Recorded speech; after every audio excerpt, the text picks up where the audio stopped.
All right, everybody. Can folks hear me in the back? Beautiful.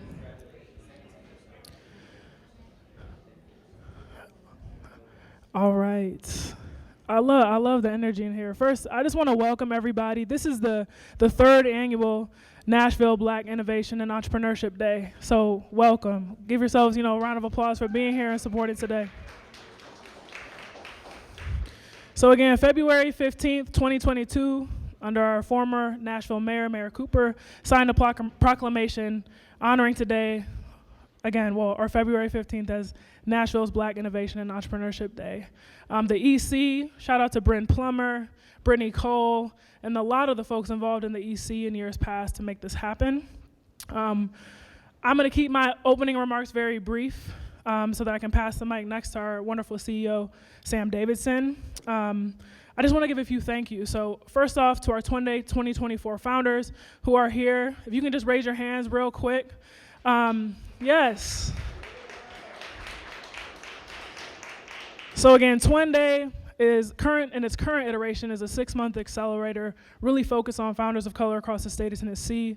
This is really about growing and scaling business, connecting folks with a coach, mentor, connecting folks to capital, and ensuring that we're thinking a little bit bigger about business, so positioning for both contracting with government and corporations and other businesses. I am very excited for this energy in this current cohort, and yes, please find a founder after we're done here, and we're headed back to the cafe for food and more drinks, and find someone with a branded Twendé name tag, and introduce yourself and find out a little bit more about their business. I'd like to give a few thank yous before you jump in, and I don't even know if I said this. My name is M. Wilder. Yo, that's how much today is not about me. It's about everybody in this room, okay? My name is M. Wilder. I am the Twendé program manager here at the Nashville Entrepreneur Center. I am so happy to be here. This community has been nothing but incredibly kind to me in terms of how I've spent the past 7 months meeting folks, sharing energy with folks, and really thinking about how to create a high impact, sustainable community of founders here in Nashville and beyond. So thank you for having me. So real quick, shout out, this particular cohort, I spent a lot of time with a lot of community partners and founders in our community, Nashville and beyond, folks sharing their time and energy with me. I have to thank our partners. I know Darren Spicer is here from Corner to Corner, the Academy program, Netta Dobbins, who is a Grow with Google coach here in Nashville, and across the state of Tennessee, Danielle McGee from Black Business Boom, and a number of other community partners who this cohort and this community, I could not have done this without them. So thank you to those folks. Again, Brittany Cole, Bryn Plummer, who helped start this day and built on this day. Our incredible Twendé coaches who I know are here. Again, raise your hand if you're a Twendé coach. Shout out to our Twendé coaches. I've heard nothing but incredible feedback about our coaches and the mentorship and advising that our coaches have been providing our founders this year. And then I just want to thank Dr. Isaac Adai from the city, who you'll hear briefly from, and Mayor Freddie O'Connell, and just the unwavering support around founders of color, particularly Black founders in the city of Nashville and Davidson County. And yeah, welcome. I'm gonna have Sam Davidson come up and just say a few brief words, just so you kind of know. For those of you, I know I talked to at least a few people who this is your first time to the EC. So first I wanna say welcome, and then I'm gonna pass the mic to Sam, who can just kind of speak on what the EC is about. So hopefully we can continue to welcome you all back. So Sam Davidson. You bet, thank you, and welcome. So yeah, I always ask this, first time in the EC, raise your hand. Fantastic. If you're an entrepreneur and you're here, raise your hand. Welcome, and welcome home.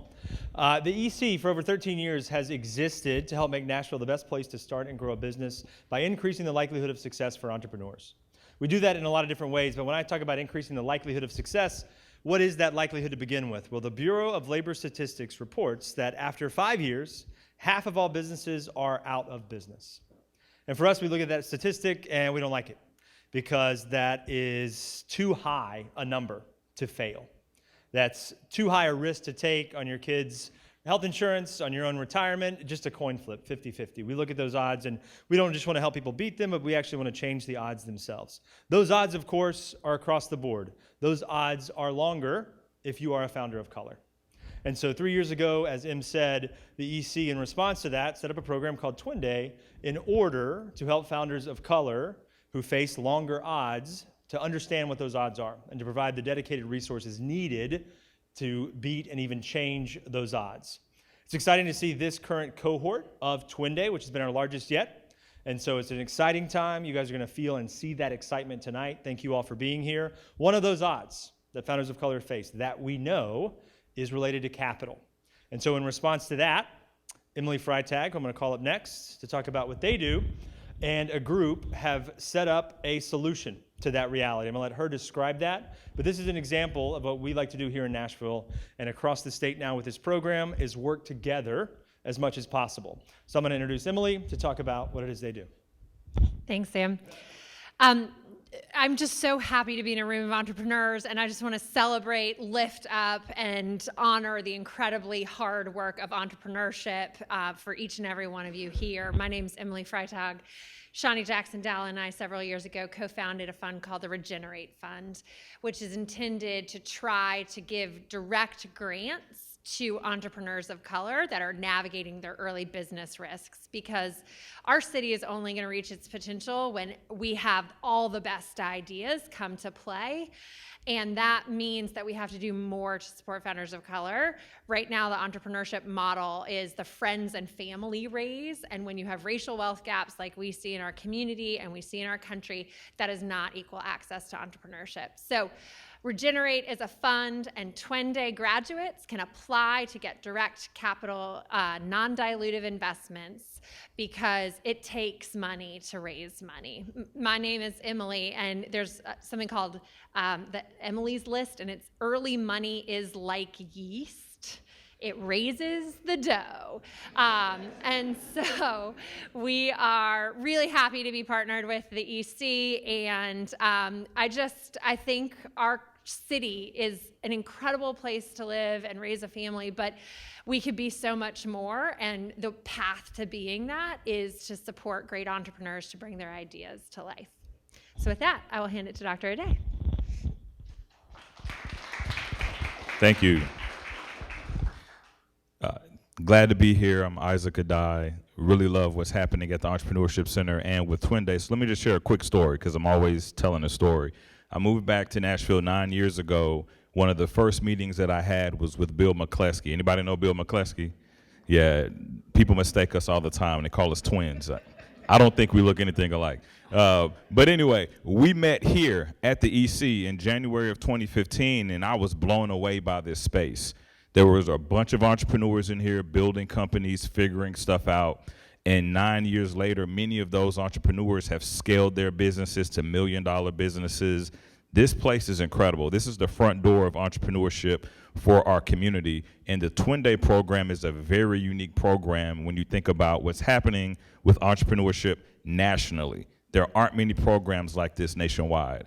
And with that, I want you all to really think about supporting the Regenerate Fund, supporting the founders that are in this current Twendé cohort, because this program is creating economic value and opportunity for founders of color. So let's give a hand to Em and EC and Sam for that. Now, I'm excited about this conversation because I know Shani. We met some years back, and we serve on the EC board together. And I remember when she didn't have Possip, and she started it and then became one of the first women, the first black woman in the state to raise $1 million. And she's being interviewed by the CEO of the house that I live in. And so I think this is going to be an awesome conversation.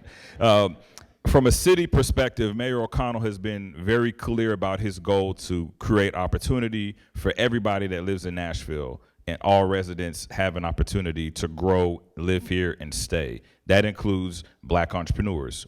We want to see more black businesses grow and scale in Nashville.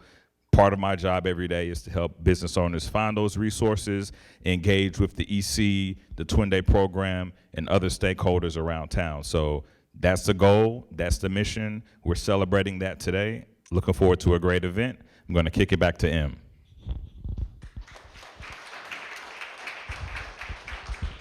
Thanks so much, Isaac. So, all right, so why we're really all here is to hear from Dr. Lakisha Simmons and Shani Dowell today. Makes a lot of sense to be sitting down and hearing a little bit about innovation and entrepreneurship from these two. So I'm gonna do this proper and read some intros because the two folks you're gonna hear from, above and beyond being incredible humans, parents, probably both CEOs of their households. There's some other things that I want to make sure we know and ground ourselves in before they kick things off. So Dr. Lakisha Simmons, affectionately known as Dr. Keisha, serves her community with an emphasis on helping women and minorities achieve financial freedom. Dr. Keisha is a nationally renowned speaker and thought leader on mindset and investing to double your savings to prepare for an early retirement. She is the founder of a women's empowerment firm, Brave Consulting. She has authored a personal development workbook, The Unlikely Achieve Her, and a financial management workbook, The Wealthy Achieve Her, Financial Freedom Planner. To support her community and learning, easy to implement financial management tips, she built a coaching and financial wellness platform, The Wealthy Achieve Her. Because of her work, she is an award-winning and highly sought-after international speaker, workshop facilitator, and spokeswoman. She has appeared across top media channels and outlets, including The Tamron Hall Show, Good Morning America, Business Insider, and People Magazine, for her women's empowerment work and saving over $750,000 in 4 years. So I'd like to go ahead and welcome up Dr. Keisha Simmons. So tonight, Dr. Keisha Simmons will be in conversation with Shani Dowell. So Shani Dowell is the founder and CEO of Possip. Possip is an EdTech company. It's a platform that allows schools the opportunities to survey parents and other school community stakeholders via weekly SMS prompts.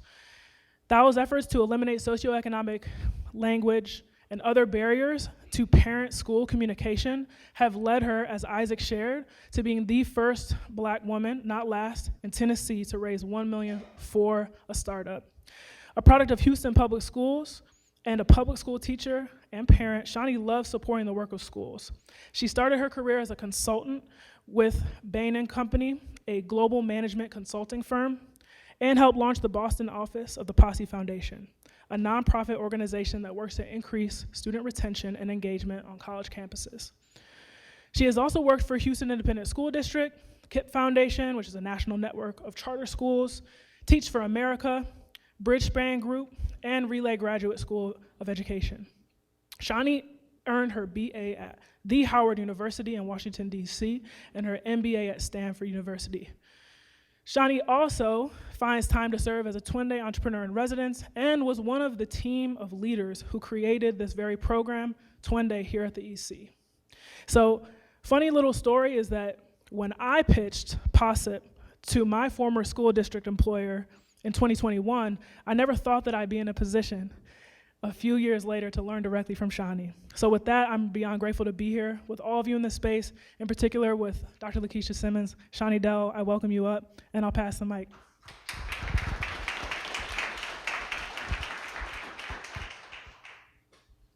Good evening, everyone. Welcome to this fireside chat. I know that there is someone here tonight that came for some inspiration. There's someone here that needs to, somebody's already saying, oh, she's ready. I'm ready. Yeah, I'm ready. I took my nap today, so I am ready, okay? So somebody here is looking for that spark. You're looking to be ignited in your business, and you're gonna get that tonight, I guarantee you. Let's welcome again, Shani Dowell. So I know you're going to have lots of questions, and I do want you to get those prepared because we're going to break this into 3 segments. So Shani and I spoke yesterday. We're going to talk about challenges in your business, strategies for scaling, and how you can build efficiencies in your work and your life at home. Sound good? And I did tell Dr. Simmons that I wanted to learn as much from her. And so I'm going to probably ask her some questions too, because she's got so much insight and wisdom to share. So if you wonder why I'm asking her questions, that's why, because I'm selfishly curious and want to learn from her. Well, I'm an open book, so. All right, so let's dive right in. Shani, please tell us about the early days of Possip. Some may not be familiar with it. I do have children in the school district here, and they use Possip, so I'm always, every week, giving feedback. So tell us about Possip. Yeah, so I founded Possip I had the idea in late 2016. It was coming from a dinner table conversation with my husband, who had a parent who had gotten frustrated and angry. And as I was listening to him, I was both thinking and empathizing with him, because I could tell it was stressful for him, because the parent was calling and yelling at him and the teacher and the staff. But it was also stressful, I imagined, for the parent. And so kind of putting on the hat of both led me to the idea of Possip. My son had just turned 3, and I think that's important because I joked that prior to that, every time we were on a road trip, all we could calculate was how long till retirement. So we needed your book probably back then, because I was like, can we retire at 50, at 55? Because we were just so tired. But once my son turned 3, a couple months later, had the idea for Possip in October, and then just got kind of obsessed with the idea. First, assuming that it already existed, and then as I went out and talked and realized it didn't exist, then just really got fired up to think about how can we make it really easy for parents to share what's going well, what's not, how can we make it really digestible for school leaders to learn and take action, and how do we just create an ongoing feedback system between parents and schools, which has since grown to parents, students, and staff in schools and school districts, and is also kind of starting to expand beyond that to we think about how do we help humans influence the complex places that shape their lives. So just kind of like just thinking about how do we help people give voice to the places that, are in their lives day to day. Can anyone relate? If you have children, it's hard to get that right feedback. You don't necessarily want to tell the teacher if your gripe is with the teacher or the classroom management, right? So where all is Possip? So I know it's in metro schools right now. So we're actually, and we're not, I'll talk about that later, but so we're in 1% of U.S. public schools. So we're in 35 states, 1,500 schools. So everywhere from the state of Washington to Maine, Florida. I would say our biggest footprint is probably in the state of Texas. Our biggest school district is Houston ISD. Okay. Baltimore awesome. City schools, Chicago, those are some of the larger ones. But then also, and I know there's some folks who work in education. One of the things we've been really thinking about and focusing on is there are so many districts that have between 5,000 and 25,000 students. And so we've started to really kind of narrow our focus into some of those districts. Wow, amazing. So let's move into some of the challenges, because that is great. And we always see the flower, right? But we want to know the seeds. Let's go all the way back and let's hear about some of those challenges. But before you answer, I want to ask the audience, I want you to think for a minute, what is your biggest challenge in your business right now? And I want to hear from one or two folks. What's your biggest challenge? What's the thing that keeps you up at night about your business? Anybody brave enough to stand? Yes. The rate at which clients from our architecture firm pay their invoices. Ooh, yeah, everybody felt that. Everybody felt that. There's one more hand in the back. Yep, you can stand. Raising capital in minorities or is the money that I need for So Shani, to speaking to both of those financial, hey, this is what we're here for, so we're going to get into it. Can you share a story about a time that maybe you had to find a creative way to find these financial resources, whether getting invoices paid or raising some capital before you get that big $1 million raise? Both of those resonate, I wish I could say it gets easier, but I feel like I read somewhere that they said your job as a CEO is to not run out of money, and then eventually, hopefully, it gets kind of beyond that. But that's a real thing. So I'd say one challenge that comes to mind is I was working full time, a day job, and I was using that to fund Possip. And so 2017 all the way through the middle of 2018, and I started to go out and talk to investors. So I told my company, hey, I think I'm going to leave in the middle of summer of 2018 because we already had 40 customers, and we had revenue, and we had in 2018 we got we reached 6 figures of revenue. So I was like, okay, I think we're in a space where I can go full time. And also, I had gone out to some conferences, like Afrotech back then was in the Bay Area. I had gone out there, talked to investors, and they were all like, well, we'll know you're serious when you're working full-time at this. And so to me, that was like, okay, when I work full-time, I'm going to go back out and talk to all these same investors, and then they're going to say yes. Because, we need to see markets, when markets fit and blah, blah, blah. So middle of 2018, I had an investor who I talked to 3 to 4 times, and I just remember, I was feeling like that was going to be the magic kind of thing. And so it was June or July, and I finally got him to, because he had kind of gone cold, like non-responsive. So I finally got him on the phone, and I just remember like, oh, blah, blah, blah, blah, blah, blah, blah, blah, blah, blah, blah, no. And I just remember just like putting down the phone and just crying, because I was like, that was like my whole plan was kind of to get that to then kind of keep growing. So I don't know, now in retrospect, I made a really stupid decision after that, because I had a tech contractor, and that was good because basically he would work on a project basis, but for some reason I put him on a retainer. As an early entrepreneur, never put people on retainers. It's just a bad idea.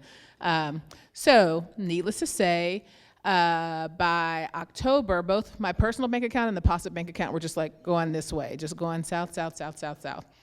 And, but that made me desperate enough to finally, because people, someone in Nashville had told me early on, you're not going to raise the money in the Bay Area. You keep thinking you're going to raise the money in the Bay Area. You're not going to raise the money in the Bay Area. You're going to raise it from people who know you or people who are closer to you. So focus in Nashville. And again, sometimes we are a little more hard-headed than we know we are, or I'll speak for myself, I am.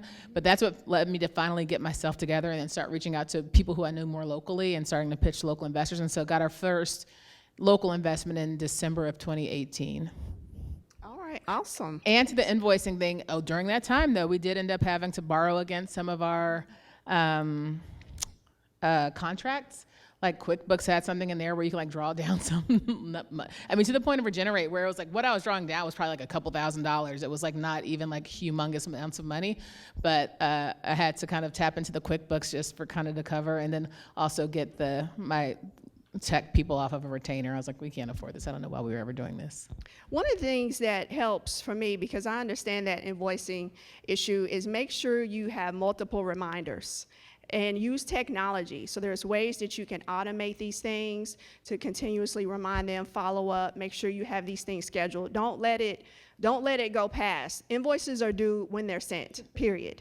Not 30 days from now. When I send it, it's due. So make that very clear. Set the expectation that you deserve to be paid. The service has been rendered. So that is something that helps me as well with getting those invoices paid. All right, so now let's move in. We're going to continue to speak about finances throughout, because I know that's a big one, right? But let's go ahead and move over into strategy and scaling, because I think that's very important, and how you manage finances in a business.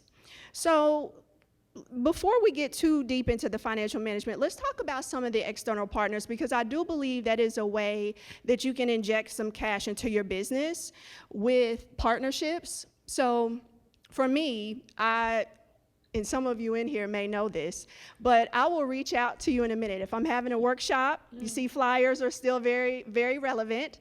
Getting your name out there, not being afraid, and finding your partners. So Twendé founders, work with each other, sharing is caring, okay? Send things out to your mailing list, ask them to send things out. Don't be afraid. Again, collaboration is key, because you're opening your audience up. Don't be stingy with your audience. Share your audience so that other people are willing to share their audience with you, and that's how you're going to grow your customer base. Because those are already warm leads. Think about it. So if I go somewhere and I don't know anyone, it's my very first time sending out flyers or a cold email list, it's likely going to go into the spam because they're not warm. But if I can get, I have a business bestie in Atlanta, and so I say, hey girl, send this out to your list. They're already warm. She's got tens of thousands of people on her list. She sends it out. They trust her. Then I'm going to get new customers. And the same vice versa. When she's having something, I'm going to promote her products, her services, etc. So do not be afraid to partner. So Shani, I want to hear from you. What are some of the key partnerships that you have? And you can talk to us about B2B, business to government. Talk to us about some of those winning partnerships that you have. I'd say the first partner we had was when I was first trying to get my first sales. I reached out to a local foundation that I knew worked with schools. So that was the Nashville Public Education Foundation. And they were the first ones who said yes. And basically I got permission from them to fund the 2 schools who we were going to work with. And so so that was, a local nonprofit foundation. Hello. There it is, yeah. So that was the first one, and that really kind of gave us the opportunity to grow. And all the way till today, we were meeting with a local communications and PR firm who we're going to do an event together. And so, I still struggle. Sometimes I came from more of a kind of nonprofit space, but so I'm not always thinking about money, but I was like, hey, like, we'll love you to consider doing a finder's fee for anyone who comes to this event that we're going to host together who ends up becoming a client of yours. And so that's just kind of another, as we have built our audience now, and we actually have, all of these titles of folks who like, what is their role? What are they interested in? And so that's another example of partnership. But I think, this is something I always say, just being generative about all of the people who you know and who are in your networks, because I think sometimes we underestimate who we know and who is in our networks. We were just in a conversation out there with Eric, and there are 4 folks just in the conversation standing around who have so many different connections within the education space. So I think sometimes I have to get out of my own head about that, because there have been, like you said, so often people are willing to help or to do what you tell them. If you just tell them what to do or what you need, they're able to do that. Exactly.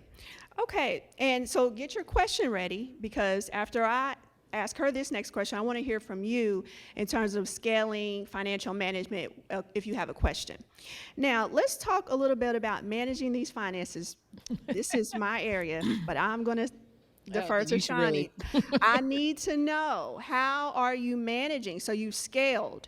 You're in 35 different states.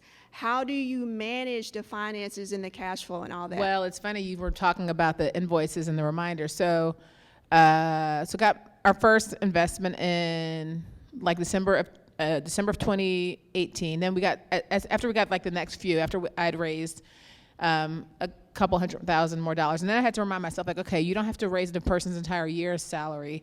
The goal is that they are also going to generate revenue for the business. Anyway, the first person I hired was a director of operations who had spent 15 years in finance at Procter & Gamble, because I knew I had invoices sitting, and I had yeses sitting in my inbox, or invoices sitting in my inboxes that I wasn't following up on. I knew that the biggest risk for me was to not have a kind of 18-month cash flow projection. So that's what she loves to do, that she builds out cash flows. And so that's been really helpful. And the news is not always, she often comes to me with bad news. It's not that her job is not to tell me the good news. Her job is to tell me the reality. But that always helps us figure out, what are the risks? What do we need to do? And I would say to the scaling and strategy, that's always been really important, is hiring people. So even when I was working a full-time job, part of what I did is I used my money to hire people who I knew had skills and things that I couldn't do. So it was more valuable for me to work my day job, do well at that, and then be able to hire people. And what I was paying early on was $15 to $20 per hour. So even our first 5 sales came from me hiring someone who was a teacher during the summer. I hired her because I knew I felt like if I could have the meetings, I would be able to convince people to say yes, but I just couldn't, it was too much for me to manage reaching out to people, following up. And so through that, that's how we got our first 5 sales. If I hadn't paid someone $15 an hour to go and do that outreach, I would have never gotten to those first 5 sales. So constantly thinking about leverage, where are you most equipped, where can things go off the rails? And that's why that first hire was someone who, made sure things didn't go off the rails. Raise hands if you've worn all the hats in your business. Raise your hand. Raise your hand if you're still wearing all the hats in your business. Okay, so that's not a good thing. If we're going to scale, you cannot do everything in your business. So today is the last day you're going to do everything in your business. You're going to go home tonight and you're going to think about who's the first person you're going to hire.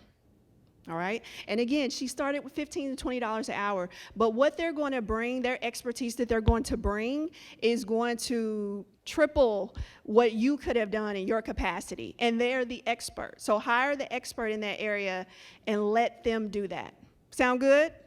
And, all right. and the way I knew I was ready to go full time was when someone who wasn't me sold to someone who I didn't know. And so when, someone who was making $20 an hour sold, a school that's still a partner in Oregon, I was like, who is this? Where'd you meet him from? And I was like, okay, that's great. That to me showed some product market fit, where it wasn't about my relationship with them. It wasn't about anything else.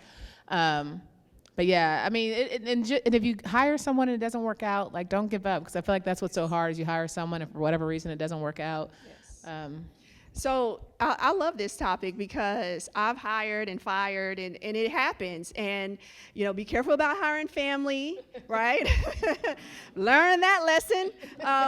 But, be careful about hiring family, but definitely outsource. Outsource. Even if you're not full-time in your business yet, please do not try to do everything, okay? Please And do I not. would say, even I know there are so many companies of different stages, and I'll say one of our recent lessons learned is even like, when do you hire? Because sometimes, I know we have a couple of like IT management firms, like Jay over there is one. Sometimes you try to do things or like hire someone full time, and your business is not at the stage where you need someone full time. Even like a VP of sales, like I'm working with a sales consultant right now, and it's like that is probably what I need to be doing. I'm still like, I've had a VP of sales, and that was probably right at that time, but at another time, it's not necessarily the right move. So just kind of figuring out, like, what do I need to right size? Where is a contractor or someone? Because the benefit that I'm able to get is the person, I'm only paying them for I'm paying them a lot of money on an hourly basis, but I'm getting, a few hours of time. But they've seen so much more across the country than I would be able to have in a full-time person. And so I'm a big believer in that. And also, we've gotten sometimes like, we have existing team members who are really good, but we want them to stretch, and so hiring a coach for them, again, it'll feel really expensive on an hourly basis, but the leverage you get from being able to kind of amplify and multiply a person's impact by giving them a few hours of coaching is well worth it. I didn't understand the value of that early in my business. I just thought, oh, I can do it. I'm Dr. Keisha, I can do it. And boy, that was a mistake. And so having mentors are key for me right now, because having a coach is great, but even just having mentors who already have $1 million businesses and mentors who have goals to have a $1 billion business and who are raising that type of money, just to be in their atmosphere and to be in the rooms that they allow you to be in is key. Absolute key. So seek mentors. All right. Don't be afraid to ask.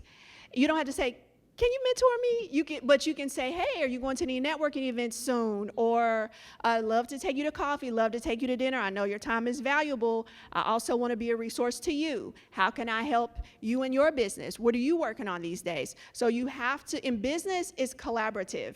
It's not siloed at all. I've been surprised, by even the number of companies where someone introduces me and they might have a company that's like 20 times the size of mine or 50 times, but they're willing to meet for like 30 minutes to an hour. Yeah, they actually love doing that. I found that CEOs who have really made it, they love to give back. All right, so who has a question in terms of anything that we've discussed in this section about scaling or financial management? Yes, please stand, please. Hi, so I wanted to know, how do you vet your vendors and people that you want to hire, and then how do you put together a customer acquisition strategy to afford that overhead?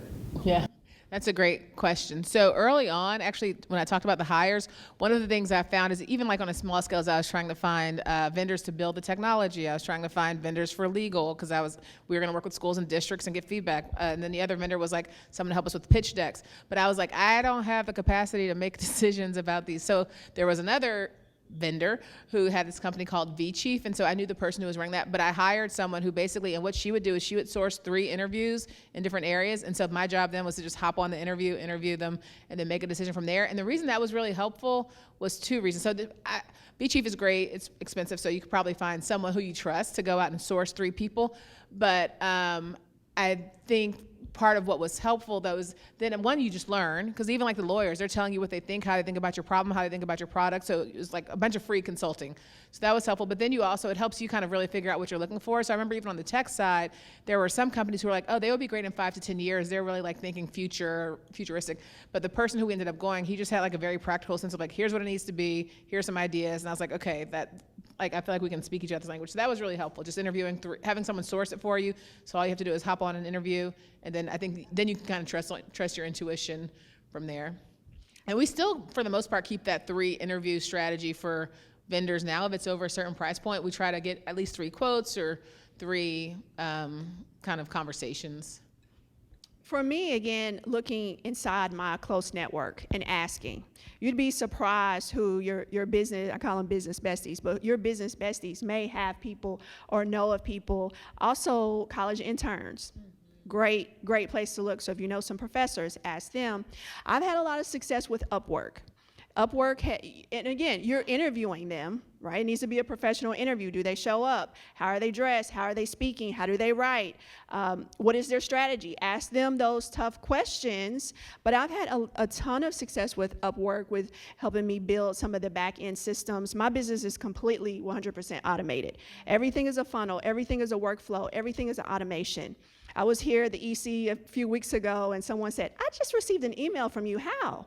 You know, everything is automated, and then once you download something, in 2 days, you're going to receive a follow-up email, and 3 days later, you're going to receive a video tutorial, and 3 days later, you're going to receive an offer for my next thing, right? So make sure that you think about hiring someone who's also very tech savvy.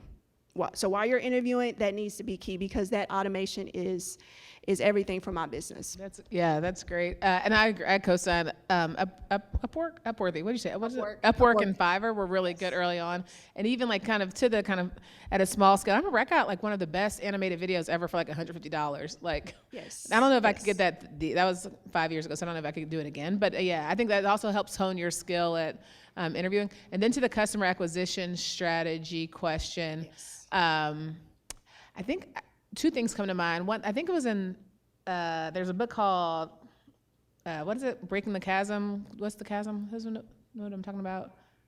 Crossing the Chasm. It's a very long book, so I don't know that you need to read the whole thing. But one of the things it talked about is like knowing what your product is. So like basically, if you're at a $3,000 annual kind of cost point or under, it's really marketing. You need to use marketing to acquire customers, and if it's over $3,000, you use a sales team to acquire the customers. So kind of like thinking about what are they going to be able to generate. So I think it very much depends on the product and kind of the price point in terms of what your strategy would be for, and is it consumer or business, and kind of is it like a product that they're going to have once and then have forever? Is it a product that's going to, they buy it all the time? So I think there are a couple of different questions. Yeah.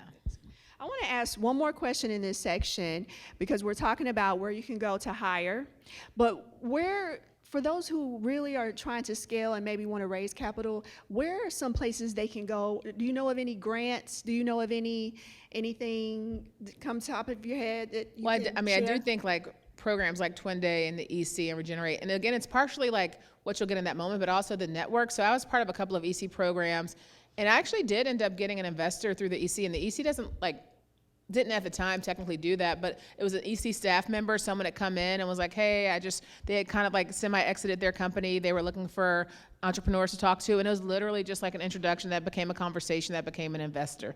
And so again, like not out of no expectation. It's tricky.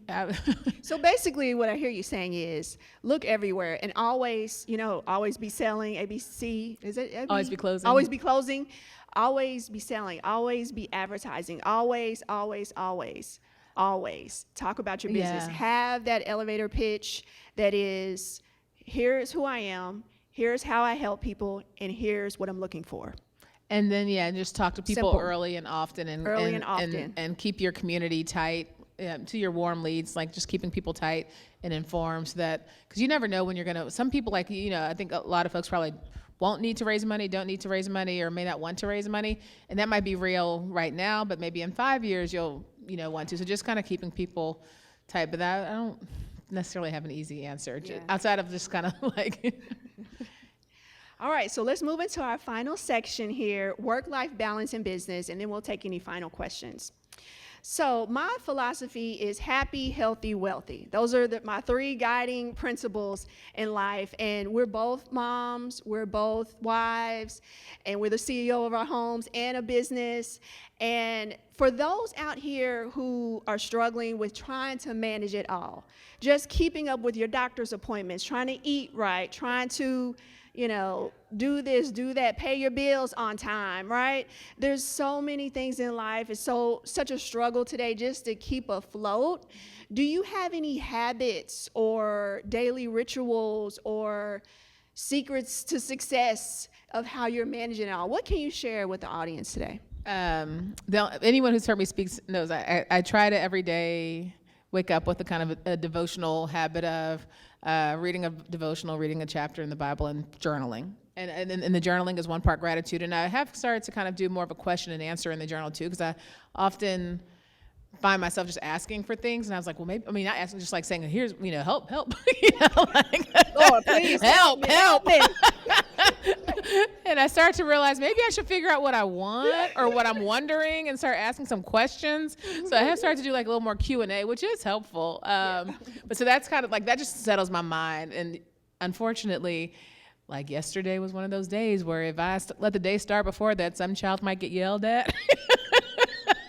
We had a very funny story. My daughter is struggling to wake up. She's an 8th grader, and it's more than you need to know. But in terms of efficiency, it's very inefficient because you go to wake her up. She's mad that you wake her up, and then you have to go back in 10 minutes later or 5 minutes later and see if she's getting up. And then she's mad at you for going back and waking her up. So I had to so I just went in. I told her this is for my parents, the Russell and Rosalind Jackson School. I just went in. This was like after 20 minutes after she was supposed to get up. And of course, it's yelling at us for waking her up. And I just yelled her name, Sayla! And it scared her up. She got up and was so shocked. I told her that was for my parents' camp of child rearing, where if it was 1 a.m. and you were supposed to do the dishes and you didn't do the dishes and they came home, they would come into your room. But what I explained to her, I was we can't get anything else done if we have to hover around here for 20 minutes to see if you're up. I can't do my devotional. I was supposed to walk the dog. Everything I was supposed to do this morning when I woke up, I can't do. So anyway, that's beyond the point, but that's because I got to that before I did my devotional. If I did the devotional, I probably would have been more calm and been more what do they call, nurturing parent model of whatever. But that is one habit. And then I set a goal last year. I probably need to re-up that goal for this year to do a doctor's, a kind of a healthcare related visit a month. Because I feel like that is a thing. I remember I had a new team member. She was like, you haven't had a mammogram? And I was like, I don't know how long it's been, but I am of the age where you're supposed to have an annual year. Go. But I did find it helpful because some months I would be the dermatologist and I would go get a facial, and some months it would be the dentist. But just knowing I needed to do something that was kind of health related every month was a really good goal for me. So, and then I have fitness things. I'm a big Pelotoner, if we have any big Peloton So folks. fun fact, you can buy a laptop holder for your Peloton. Yeah. I know that sounds crazy, but I use that. I have to because I'm a little addicted to the laptop. So I find that if I could just put the laptop on the Peloton, I get on the Peloton and I stay on it much longer. So that works for me. Yeah. So those are some really great tips. We also struggle with that in our household. We have one child that is I'm ready, let's go. And one is no, I'm not doing it. I don't want to. I hate it. And so we have to deal with that. But one thing that we are doing that I think might be helpful for those in the audience who are parenting is we are stretching our children in terms of responsibility. So they know taking out the trash, taking it to the curb. Now, mommy has started a new habit for them, which is them packing their own lunch at night. Oh, yeah. And so last night I went into the kitchen. It was around 7:45. I said, wait, I don't see any lunches packed. What are you going to eat tomorrow? Because mommy's not packing it. They came in, they started, and I've taught them about, carbohydrates and healthy fats and protein, and you need to have X, Y, and Z in your lunchbox. Your water bottle should be packed. And so just helping them build that habit, helping them cook. And I said, well, if you don't want peanut butter and jelly and you want to cook something, then you have to help cook. So let's get in the kitchen and cook. And we made, vegan quesadillas. And I think that they find that they can do it. Mm-hmm. If you just teach them and coach them and mentor them, they can do way more than you think they can. So they've been doing their own laundry for years. They're 9 and 13. So they know how to do laundry. But now we're into cooking and making breakfast and making their own lunches. I do think that's a helpful part because I think we have so much at our fingertips these days that sometimes you have to force yourself to. But I think just being busy, because that's what it was almost out of desperation when our kids started doing laundry too, which is look, there's just not enough people here, y'all. Our 10-year-old is producing the most laundry, so we're you are gonna have to start doing laundry. Exactly. So yeah, they've been doing laundry for years and getting their own clothes out and all of that good stuff. But again, just teaching them, training them up the way we want them to go, right? And when they go off to college and they go off to summer camps, they know how to keep their space clean and keep their rooms clean and wash their linens and make their beds every morning. And they know how to clean up behind themselves and sweep and mop. And I have boys. And yes, I'm teaching them those things. And I think awesome. that's important. And I think they feel good knowing that they can do that.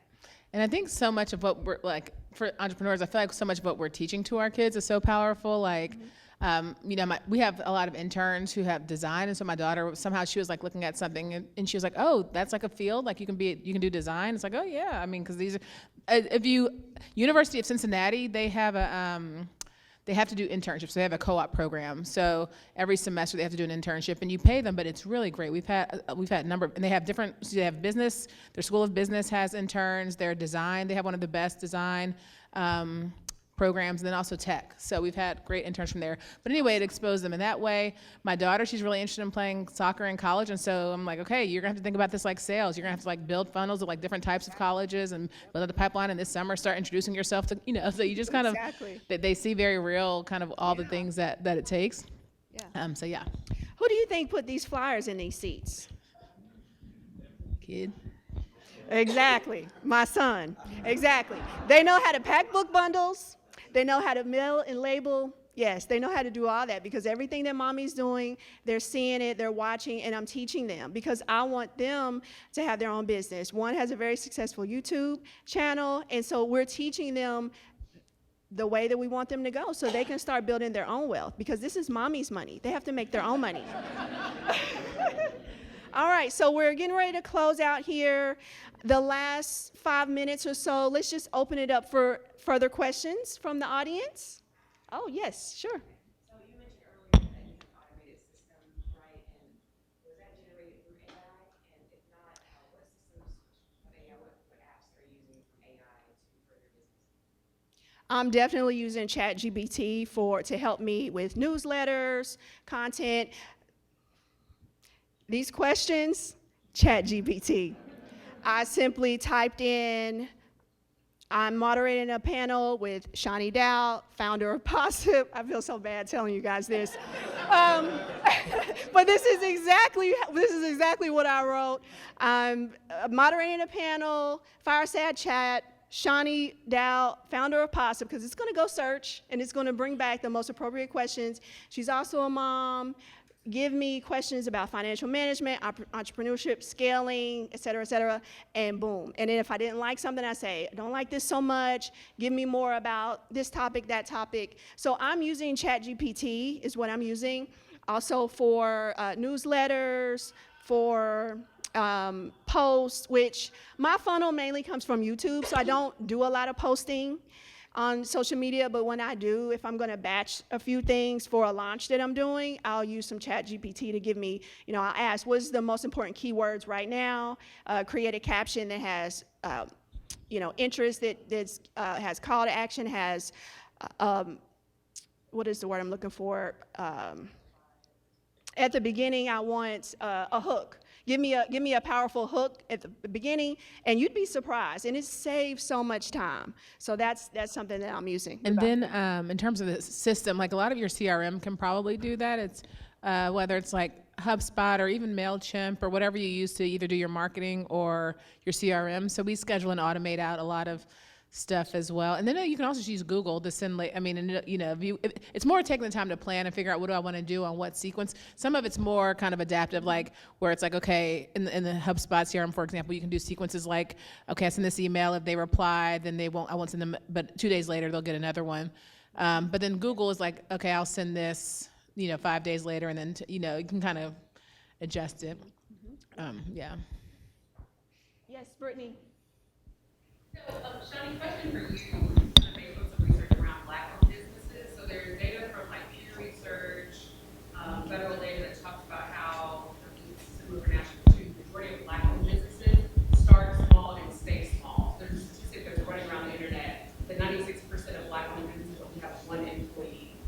So my question for you, having a team, what was the mindset shift that helped you move from, I can do this by myself, like I can do this with a team of 1099, to really thinking about what I would think of as moving from an entrepreneurial mindset to an enterprise mindset of like, I need a team to help me to build a bigger company? Mm-hmm. Yeah, it's a good question. So I think, luckily, I think one of the challenges is if you have gifts and skills that you can do with your own self, you're almost more challenged to think about, how do I scale? Like if you're like, I'm a marketing consultant and I'm the marketing guru, or I do hair, like whatever that is, if you can do all of that, then it's almost harder for you to break out of that thing of thinking you're gonna be. Luckily, I had an idea for a tech company and I have no like tech experience. And so I think that helped me kind of quickly know like, okay, I'm gonna have to get other people to do this. And then I guess probably most of what I wanted to get done were not things that I was like personally equipped to do. So whether it was tech or sales or anything else, I wasn't personally equipped to do. So I think that definitely helped. I did have an early conversation with someone who asked me like, oh, do you want this to be like a small company, like a couple $1 million, or do you want it to be like really big, like $1 billion? And I hadn't thought about a couple of $1 million as a small company. Like, I was thinking like, that sounds great. But I think it did at least kind of push my mind like, oh yeah, like what would bigger be and how do you get there? And so I think it's at least a helpful thought exercise. I think the other thing is my dad was an entrepreneur and he still is an entrepreneur. And his company is probably in current stage is probably annual revenue is like similar, probably a little bit more than what I have now. But I also know that like he still owns it and has to run it in there. Like, he's thinking about transition plans and they're coming up with transition plans, but I know like long-term, I don't necessarily think I want to be like day to day having to kind of have the company be tied to me forever. Any other questions? Because then you don't get to retire. You have to keep working to. Exactly. Yeah. And definitely do that. So she brings up retirement, but I definitely want people to think about, are you investing in a Roth IRA? Because you're eligible if you're a business owner. Do you have your own solo 401k? Do you have a SEP if you have employees? What are you doing to prepare for your retirement? Don't only think about just generating money. If you're not putting that plan together to walk away from your business, then you're going to work your business forever. Okay, yes. So I have a question about awareness in the marketplace. Because you are an EdTech company and there are other, from like Dojo, how did you differentiate yourself from like a Dojo and build your self-awareness in the market space to be able to move around with our country? Yeah, and it's still hard to do that. But yeah, it's a good question. I think some of it is just enduring, to be honest, just being around for a long enough time where you can start. Because in our early days, we would go to conferences, we would do a lot of email outreach, and then we would hear back like, oh, don't you do it, remind us, or da-da-da. But no one else was out there doing what we're doing. Now we've been around long enough where there are a number of other companies who say at least that they're doing what we're doing. So, I mean, that's one competition. We know it's not quite what we're doing, but I think a lot of it was just being around long enough for people to understand the messaging. And I think I underestimated that we were doing something different, and what we were doing was kind of change management. So I probably should have earlier on kind of talked about that, because I think we talked about it more casually, like it wasn't a big difference, and we are a big difference from what some of those companies do.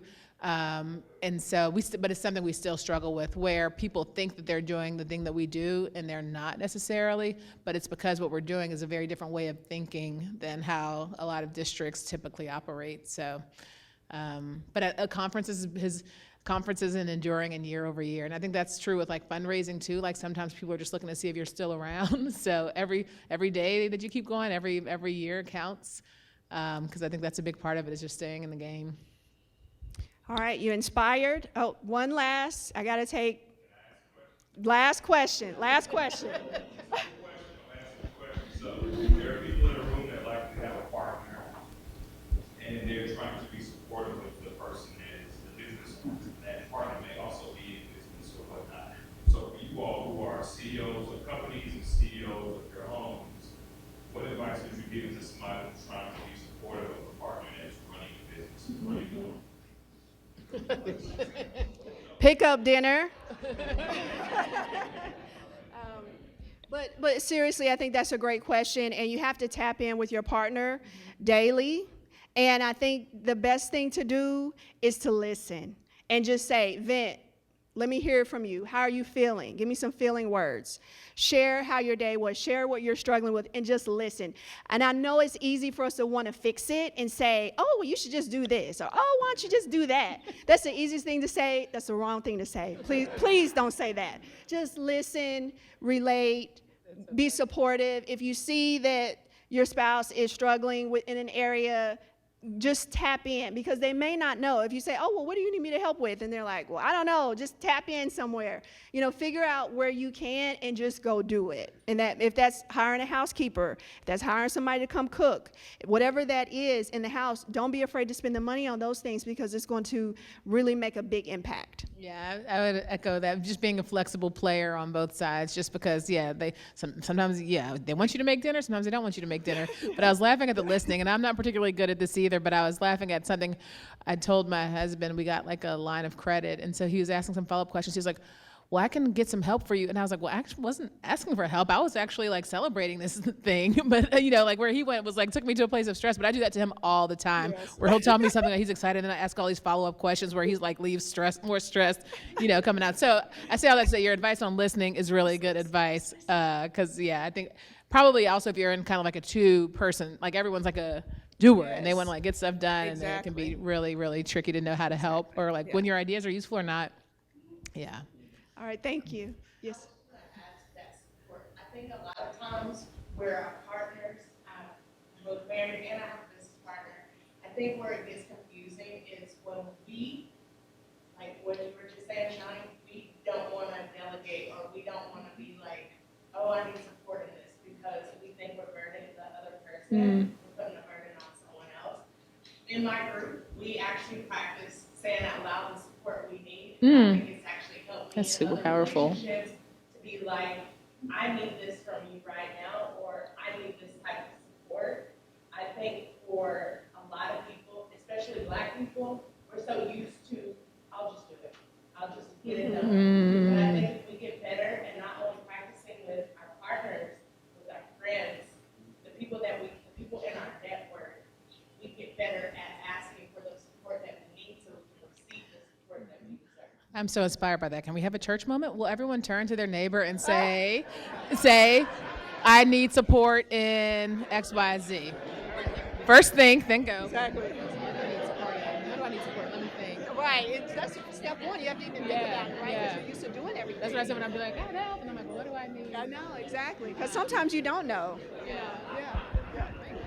All right. Thank you so much. So was this helpful for all of our founders? Everybody there, was this helpful? Good. And you can keep sharing the support you need in the networking. Yes. Thank you. All right. Thank you so much, everyone. All right, let's put it together one more time for Dr. Lakisha Simmons and Shani Dowell. It's up to you. You stay here. We're wrapping up. It's going to be quick. So real quick, a few thank yous. This event wouldn't be possible without three particular Black businesses who are local to Nashville. We have Joel Williams and his team, Music City Dreams Media. Look them up, call them for your next event. They produce incredible collateral for you and your business. We also have Cedric and Anthony in the back here, which after this you are welcome to please have a drink. Cedric and Anthony from Poppin' Bottles here, a local company.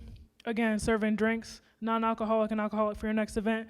And lastly, we are going to, after we leave here, head back into the cafe. Please join us for some Rhythm and Spice, local Caribbean food, before you head out. They also have to-go plates for those of you that need to get to the next thing. So lastly, real quick, Channel 5 this morning ran a quick segment just around kind of the state of Black business. And when you look at the past 30 years, in terms of Black business growth, we are at a peak, right? But a few of the things that happened today, in particular, a comment that Brittany Cole made, right, about this idea of starting small, stay small. And I don't think that's necessarily globally a bad thing. However, I just want us to make sure that we're pushing each other in this room to always ensure that we are pushing ourselves to think bigger, okay? Holding each other accountable to think bigger about business. And utilizing the people in this space and the relationships that folks in this space introduce you to ensure that you're always thinking bigger about business, so that $490 million that which was a huge increase from years past around federal contracts, that's not enough.